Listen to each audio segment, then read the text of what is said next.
Voy a compartir, y hay una imagen de una brújula atrás, porque nuestro primer módulo tiene que ver con eso, con las brújulas. Y en este recorrido, con estas brújulas, vamos a ir recorriendo distintos puntos cardinales, que son los módulos, y cada uno de esos puntos cardinales va a tener algunas claves para ir pensando algo que es complejo, que son los aprendizajes. Las cosas que me gustaría contarles para este viaje, que le hemos dado el nombre de experiencia, es que empiecen el viaje con calzado cómodo. Esto es algo obvio, cuando uno viaja trata de estar cómodo, cómoda en sus zapatos, en sus zapatillas, en su calzado, porque tiene que caminar. Pero esta metáfora también vale para acá. Estar cómodos, estar cómodas en ese calzado, en nuestros pies, estar bien plantados, bien plantadas desde la enseñanza, nos va a permitir recuperar en este módulo que empieza con estas brújulas y en toda esta experiencia que vamos a transitarlo justamente cómodos y cómodas en el calzado. Que esto no implica que no haya una incomodidad respecto de nuestras percepciones o nuestras representaciones, que es lo que vamos a mover. Para este viaje, entonces, también recomiendo tener ganas, tener pasión, tener motivación. Uno de los temas que vamos a trabajar en este primer módulo y en esta primera experiencia con brújulas es qué les pasa a nuestros sujetos en las aulas. Y parte de lo que tiene que ver, o todo lo que tiene que ver con los aprendizajes, se vincula con la motivación, con las ganas. No hay aprendizaje sin motivación, sin pasión, sin un deseo de conocer. Pero nosotras y nosotros, también como docentes, ¿qué deseo tenemos por conocer y por aprender? Ganas, entonces, es la segunda recomendación.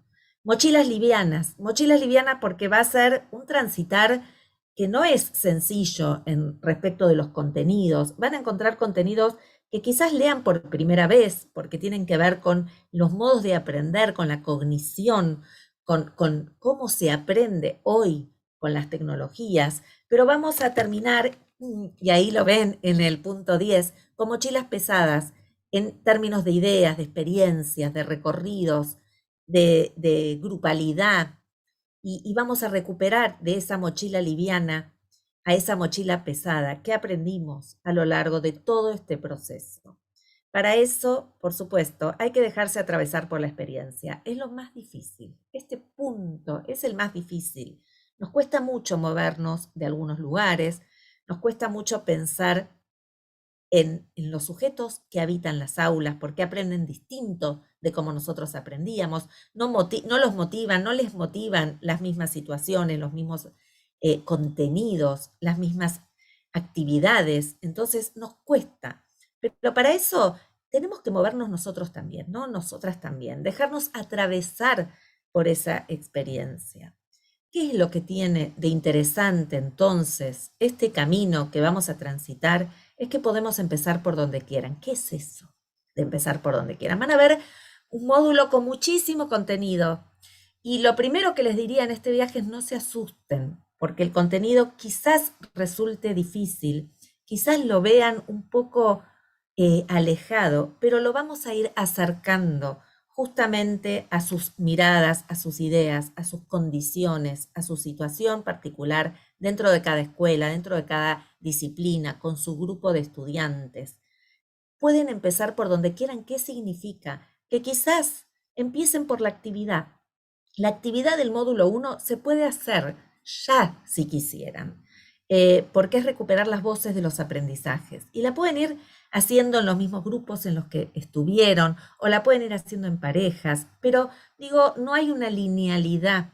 Y también van a poder elegir qué hacer. En cada uno de estos módulos van a encontrar que tienen más de una opción para hacer. Y esto es porque tenemos que elegir. Y el aprendizaje también es elegir y es electividad. Mejor acompañados y acompañadas que solos y solas, siempre en un viaje. Fíjense con quién pueden transitar esta experiencia. Como todo viaje, con el mapa, con estas brújulas, recomendamos llevar un diario de viaje. Recomendamos, no es obligatorio, que tomen apuntes de aquellas cosas que les van llamando la atención, de aquellos contenidos, de aquellas actividades. Y el 8 no salió, pero dice transitar las rutas. Hay que transitar, hay que caminar. Y probablemente esto implique ir y venir varias veces sobre un mismo recorrido, sobre un mismo contenido. ¿Qué implica esto? No hay un camino erróneo. Cuando hablamos de aprendizaje, hablamos siempre de una construcción del error. Y sin embargo, el sistema educativo no sé si honestamente tolera el error. Somos exitistas y nuestros estudiantes también lo son. Y a veces cometer un error es quedar expulsado, expulsada del sistema. Y nosotros vamos a trabajar con una concepción de error genuina, donde se construye verdaderamente aprendizaje. Y por eso no hay error en lo que hagan, no hay error en esas actividades. Anímense a experimentar. Este módulo es experiencia y si no experimentamos, no podemos viajar. Mochilas pesadas que quedarán entonces de ese recorrido. Y arranco entonces con los enigmas de este primer módulo. ¿Qué es aprender? ¿Qué implica aprender? ¿Qué es aprender genuinamente? Digo, no rendir un examen, hacer bien una producción. Cuando no hablamos de rendimiento, hablamos de aprendizaje. ¿Y qué implica aprender? Esta va a ser la brújula de nuestro primer módulo. ¿Y qué implica sobre todo aprender con tecnologías, cuando hay mediación tecnológica? ¿Qué motiva hoy a nuestros estudiantes, a nuestras alumnas a aprender? ¿Qué les inquieta? ¿Cuál es su deseo? ¿Qué les llama la atención? ¿Y cómo podemos combinar todo lo que ustedes ya estuvieron viendo, reinventando, transformando de sus prácticas para que justamente haga, sea coherente con esta motivación, con este deseo de nuestros estudiantes? Si no hay deseo epistemofílico, decía Freud, que es la pasión por conocer, no aprendemos. Pero lo difícil hoy es entender cómo estos contenidos curriculares que tenemos, que damos, que ofrecemos, anclan con sus expectativas, con sus deseos, con sus inquietudes, con sus intereses.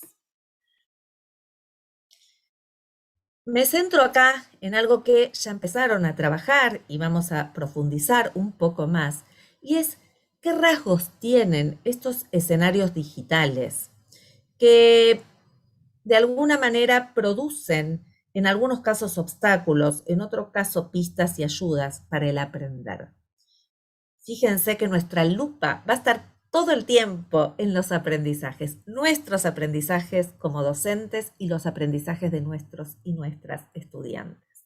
Estos escenarios digitales hoy tienen son inmersivos. Esto ustedes ya lo trabajaron respecto de las prácticas, pero esta inmersión y esta profundidad lleva a un tipo de aprendizaje en particular, que lo que hace es meternos cada vez más profundo en un contenido que el sistema educativo muchas veces, no quiero decir superficializa, ¿no? Pero trabaja en extensión, no en profundidad. En general, trabajamos más tratando de dar muchísimos temas que tratando de dar pocos en profundidad.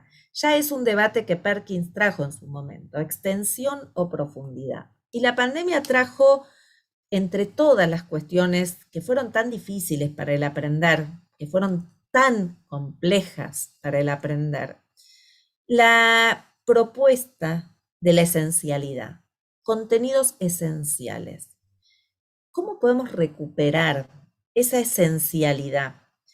Es una lucha difícil, ¿no? Con currículum que son muy amplios, con sistemas de evaluación que nos vuelcan hacia determinados modelos, pero cómo dentro de toda esa complejidad, que son las condiciones en las que trabajamos en las aulas, de un currículum complejo, de chicos y chicas que no siempre están conectados, aún con conectividad no están conectados y conectadas, cómo podemos profundizar de cada contenido que damos, las ideas esenciales.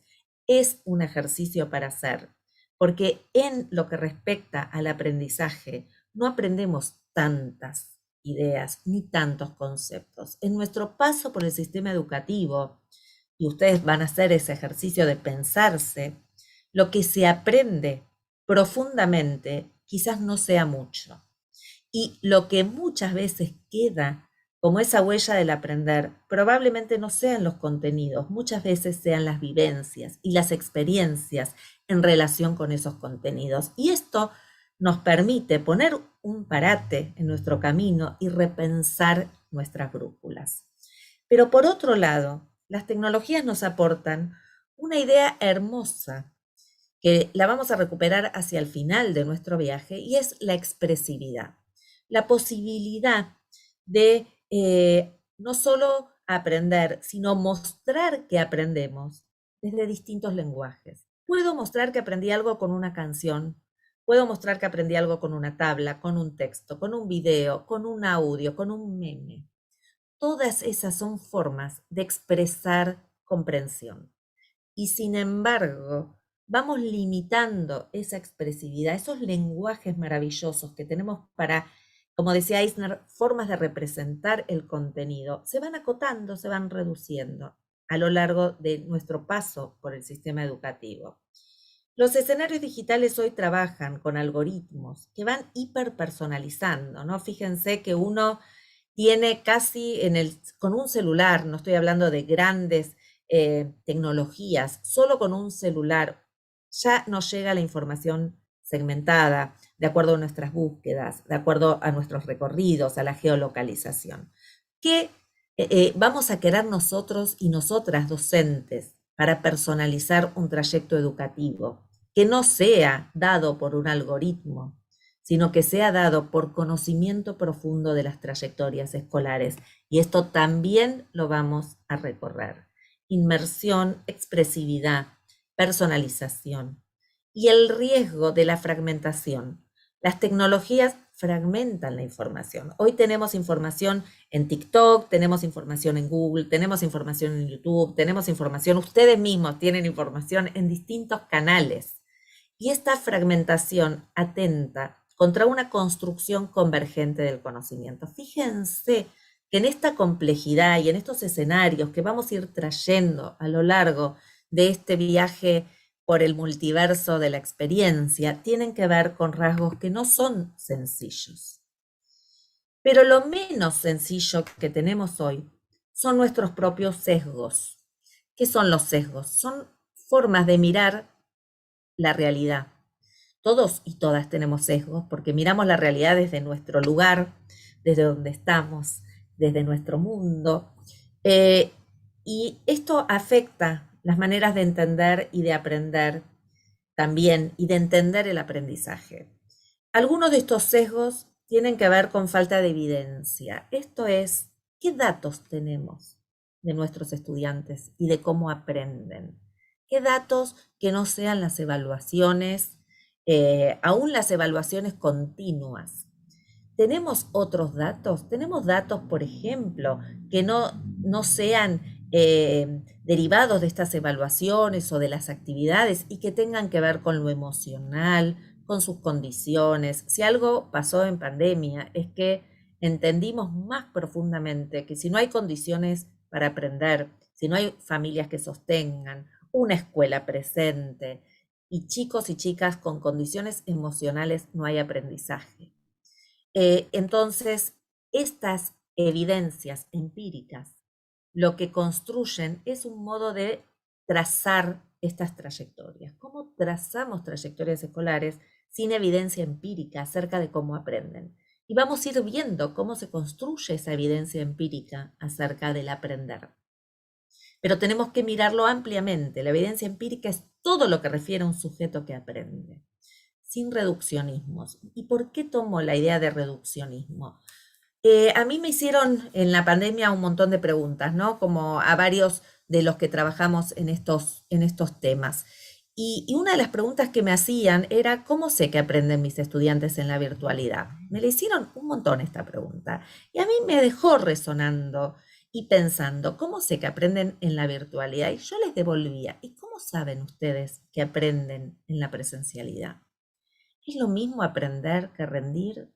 ¿Es lo mismo una estudiante o una alumna que porque en la prueba se sacó un 10 aprendió?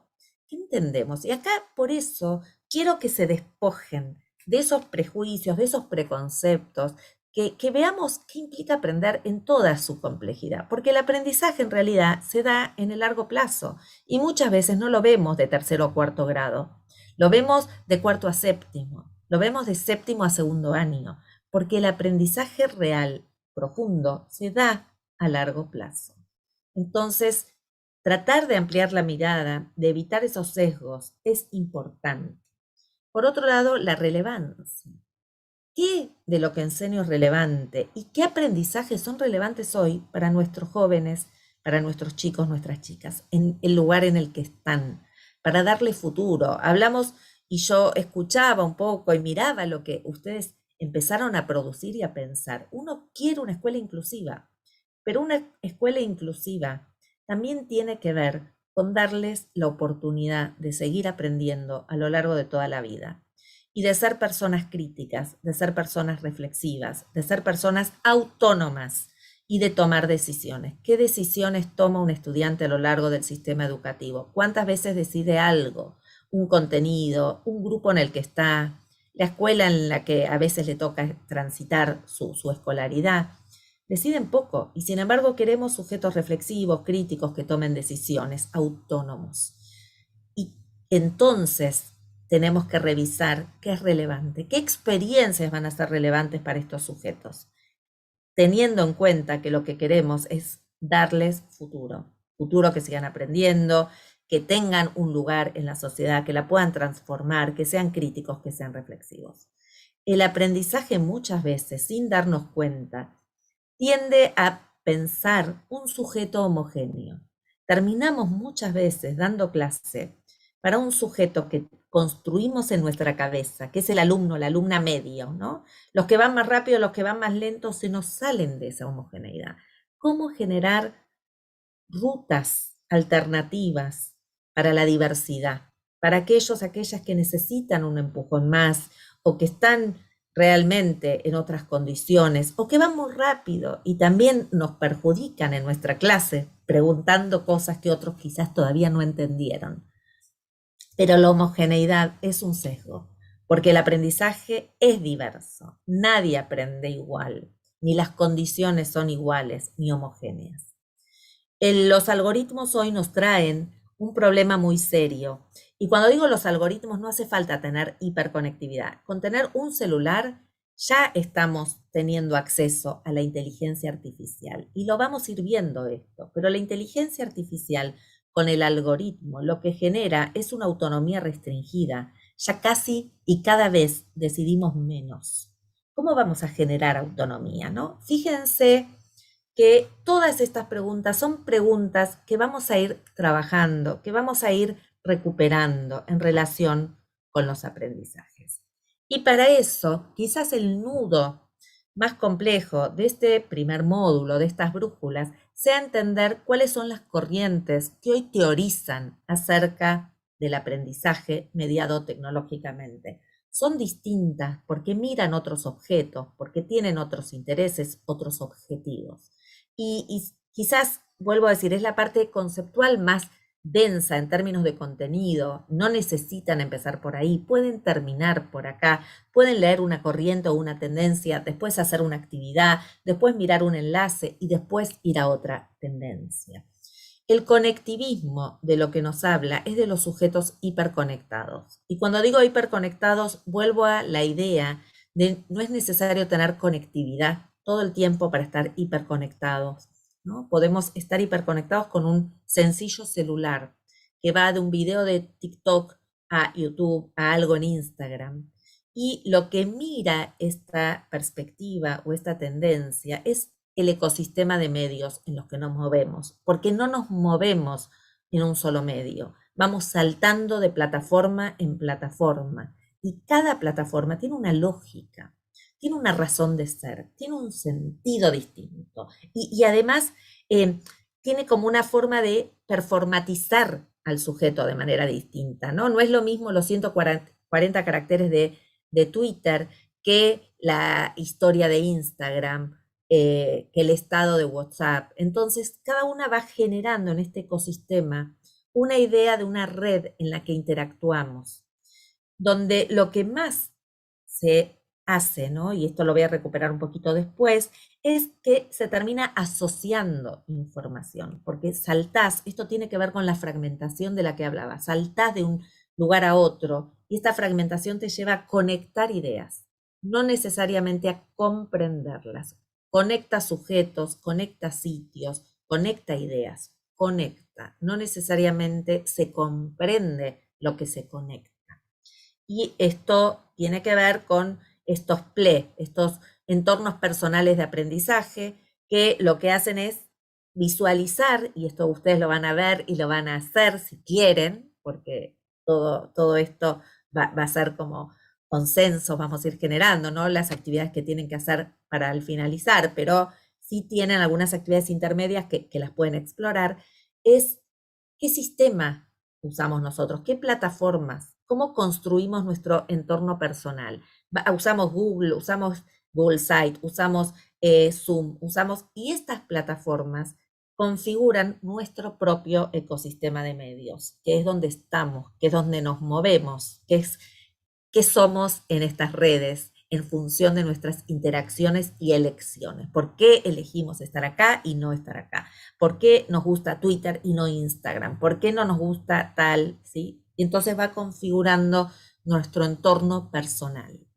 La cognición situada es otra tendencia muy distinta que la del conectivismo, porque su foco de atención tiene que ver con cómo aprendemos con un entorno que es tecnológico en todas sus dimensiones. Cuando hablamos, y Perkins, Salomon empezaron con el tema de la cognición situada, era la década del 90, no estaba Internet tan firme, por supuesto, recién empezaba, Google es del 98, y ellos empezaron a trabajar esta idea de una cognición situada. Aprendemos situadamente, y en esto situados están los otros y las otras, porque acá también está Vygotsky, con quienes trabajamos, nuestros pares, nuestro grupo, y las tecnologías que usamos, donde tomar apuntes también es una tecnología. Entonces, ellos, cuando digo ellos, me refiero a Salomon y Perkins, sobre todo, trabajaron esta idea de sujetos que aprenden con un entorno que es parte de su aprendizaje. ¿Por qué digo esto? Probablemente cuando uno escucha una conferencia o a mí hablando u otra, o toma apuntes, como les decía antes, esos apuntes son parte de la memoria. Hoy el celular es parte de la memoria, ¿no? Nos recuerda teléfonos, nos recuerda quién cumple años, nos recuerda agenda, lo que tenemos que hacer. Esto es que parte de nuestra memoria está en dispositivos, sea este el papel, sea este un celular. Y no quiere decir esto que no tengamos memoria, por supuesto. Además, la escuela es memoria y somos memoria y el país es memoria. Implica que parte de nuestra memoria la delegamos a un soporte que nos ayuda a construir conocimiento. Y esta es la idea de la cognición situada, donde lo que ellos ven es qué nos queda como residuo. Residuo no como basura, ¿no? Residuo como categoría residual, como qué me queda, qué nos queda en la construcción del conocimiento por el uso de una tecnología. Por ejemplo, la escritura. Si escribimos hoy directamente en una computadora y no pasamos por el lápiz y el papel, ¿es lo mismo? ¿Es lo mismo el proceso de pensamiento? ¿Es lo mismo la construcción de un texto en Word o en otro procesador de texto que en un papel? ¿Es lo mismo dibujar en papel que dibujar digitalmente? Esas son las preguntas que esta corriente se hace y que son, por supuesto, muy relevantes hoy para entender cómo leen, cómo comprenden, cómo escriben nuestros estudiantes. Y todo eso es parte de algo que tenemos que ver. ¿Por qué escriben como escriben? ¿Cómo leen? ¿Cómo comprenden un texto? Cuando todo esto lo tienen. A la pregunta de los aprendizajes le agrego otra que tiene que ver con las famosas cámaras apagadas. Cuando a mí me preguntaban también por las cámaras apagadas, yo decía, ¿cuántas cámaras apagadas tenemos en clase? Chicos y chicas que se desconectan totalmente de lo que estamos haciendo, de lo que estamos dando.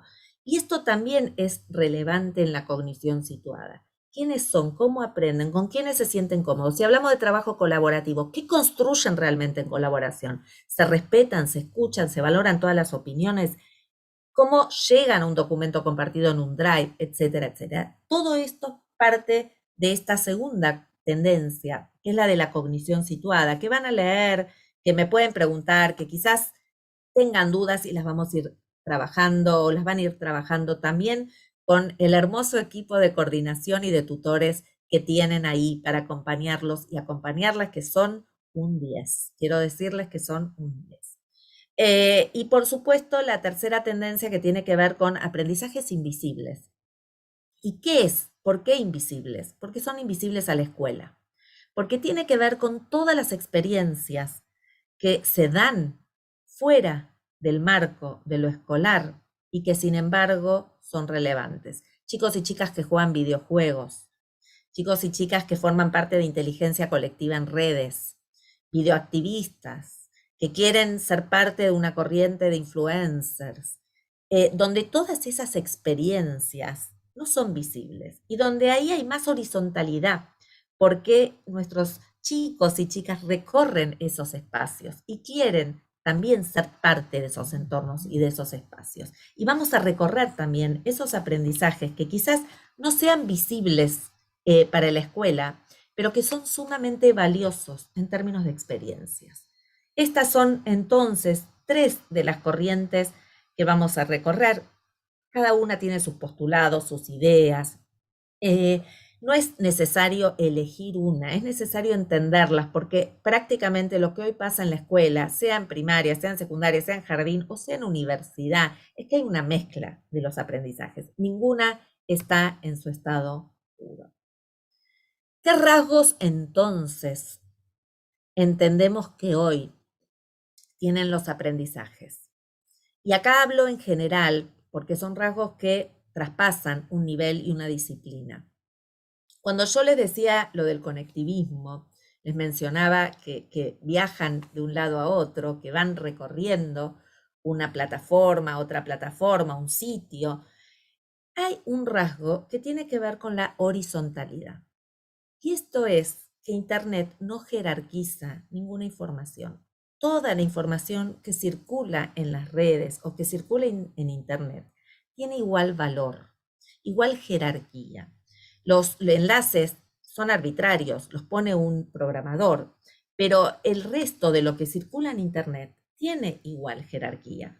En este sentido, la horizontalidad nos trae un montón de preguntas. Por ejemplo, ¿cómo jerarquizan? ¿Cómo saben qué jerarquizar? ¿Cómo diferencian un concepto de un ejemplo? Algo tan sencillo y tan complejo a la vez. ¿Cómo sintetizan?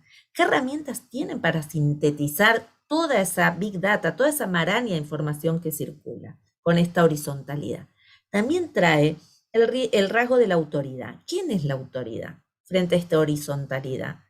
¿Quiénes son las autoridades hoy para nuestros estudiantes? Y muchas veces vamos a ver que la autoridad está en TikTok o un TikToker, aun cuando no chequearon, aun cuando quizás no importa. Eso también pasa a ser una fuente importante y relevante de información para la construcción del conocimiento de nuestros y nuestras estudiantes. Y eso también hay que mirarlo, hay que leerlo.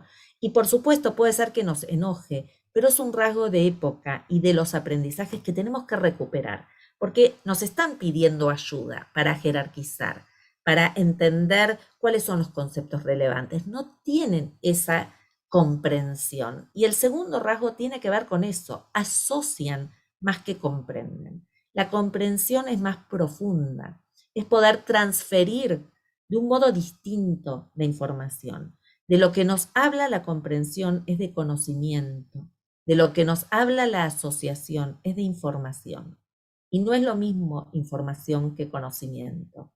Para el conocimiento hace falta una mediación por parte del sujeto y una relación entre ideas, una contextualización, una jerarquización. Nosotros nos formamos, nosotras, y yo lo puedo decir por mí, en una estructura epistemológica muy jerárquica, donde estaba claro qué concepto era el principal, cuáles eran los secundarios, cómo eran las ramificaciones, ¿no? Incluso hacíamos muchísimos mapas conceptuales.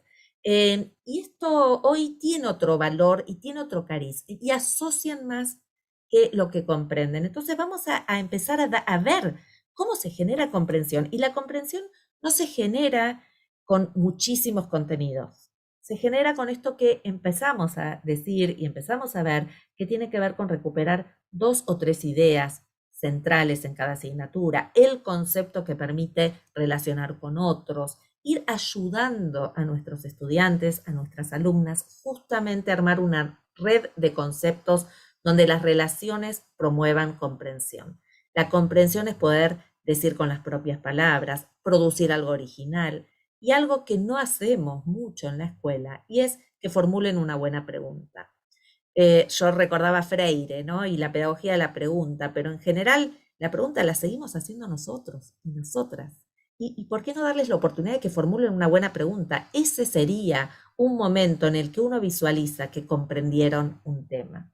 Y por supuesto el rasgo del pluricontexto, como les decía antes, la fragmentación, están en muchos lugares, no se aprende en un lugar solo ni único, y tienen muchas experiencias diversas de aprendizaje.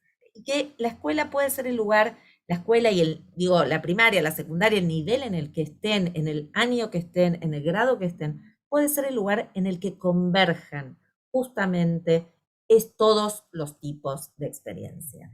Hasta acá es una síntesis, tomo un par de ideas más y voy a dar lugar a que ustedes tengan la oportunidad de preguntar, de preguntarse, de preguntarme. Voy a dar los últimos minutos, 20 minutos de hoy como para un intercambio y para preguntas. Permítanme decirles un par de ideas más. ¿Cuáles son entonces nuestros horizontes? ¿Hacia dónde vamos o deberíamos ir o podríamos ir? A experiencias que dejen huella. ¿Qué huellas queremos dejar?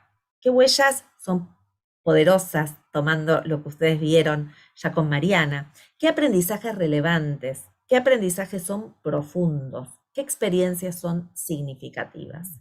No es que tenemos que generar todo el tiempo experiencias significativas, pero sí tenemos que pensar alguna que marque, alguna que deje huella, alguna que promueva un sentido de reflexión crítico, que vaya en relación con la ciudadanía digital crítica, con sujetos que puedan, como les decía antes, tener un futuro para seguir aprendiendo y dar las herramientas para seguir aprendiendo a lo largo del sistema educativo es casi un compromiso moral y político que tenemos como docentes. Queremos una escuela inclusiva, tenemos que dar la oportunidad de que sigan adentro del sistema y de que sigan aprendiendo y de que sigan construyendo conocimiento.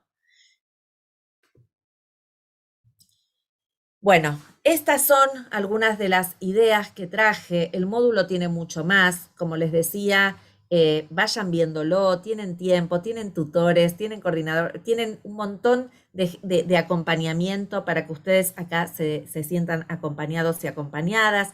Este recién es la primera apertura, es el primer módulo. Me parece que si tuviera que resumir lo que quisiera transmitirles es, déjense atravesar por la experiencia, déjense también, dense la oportunidad de ser sujetos ustedes de aprendizaje para poder repensar los aprendizajes de los sujetos que tenemos en nuestras aulas.